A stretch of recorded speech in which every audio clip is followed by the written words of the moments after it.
Albert Einstein once said, everybody's a genius. But if you judge a fish by its ability to climb a tree, it will live its whole life believing that it is stupid.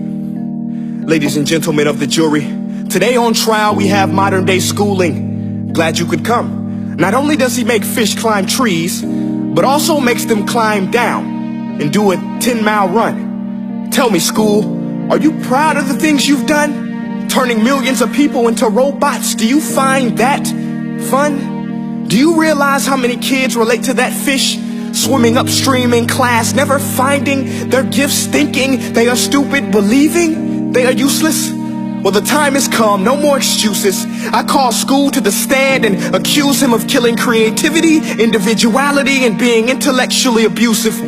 He's an ancient institution that has outlived his usage. So, Your Honor, this concludes my opening statement, and if I may present the evidence of my case, I will prove it. Proceed. Exhibit A. Here's a modern day phone. Recognize it? Here's a phone from 150 years ago. Big difference, right?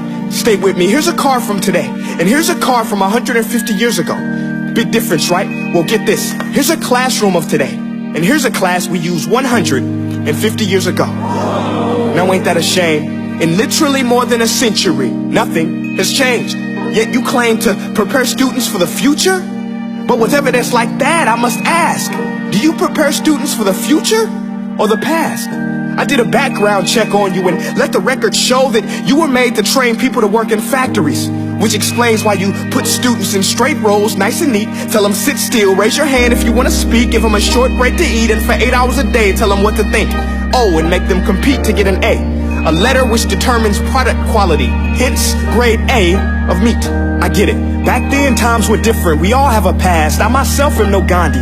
But today, we don't need to make robot zombies. The world has progressed. And now we need people who think creatively, innovatively, critically, independently, with the ability to connect. See, every scientist will tell you that no two brains are the same. And every parent with 2 or more children will confirm that claim. So please explain why you treat students like cookie cutter frames or snapback hats, giving them this one-size-fits-all crap. Watch your language. Sorry, Your Honor, but if a doctor prescribed the exact same medicine to all of his patients, the results will be tragic. So many people will get sick, yet when it comes to school, this is exactly what happens. This educational malpractice, where one teacher stands in front of 20 kids, each one having different strengths, different needs, different gifts, different dreams, and you teach the same thing the same way? That's horrific. Ladies and gentlemen, the defendant should not be acquitted. This may be one of the worst criminal offenses ever to be committed. And let's mention the way you treat your employees. Objection. Overruled. I want to hear this. It's a shame. I mean, teachers have the most important job on the planet, yet they're underpaid? No wonder so many students are short-changed. Let's be honest. Teachers should earn just as much as doctors, because a doctor can do heart surgery and save the life of a kid. But a great teacher can reach the heart of that kid and allow him to truly live. See, teachers are heroes that often get blamed, but they're not the problem. They work in a system without many options or rights. Curriculums are created by policymakers, most of which have never taught a day in their life. Just obsessed with standardized tests. They think bubbling in a multiple choice question will determine success. That's outlandish. In fact, these tests are too crude to be used and should be abandoned, but don't take my word for it.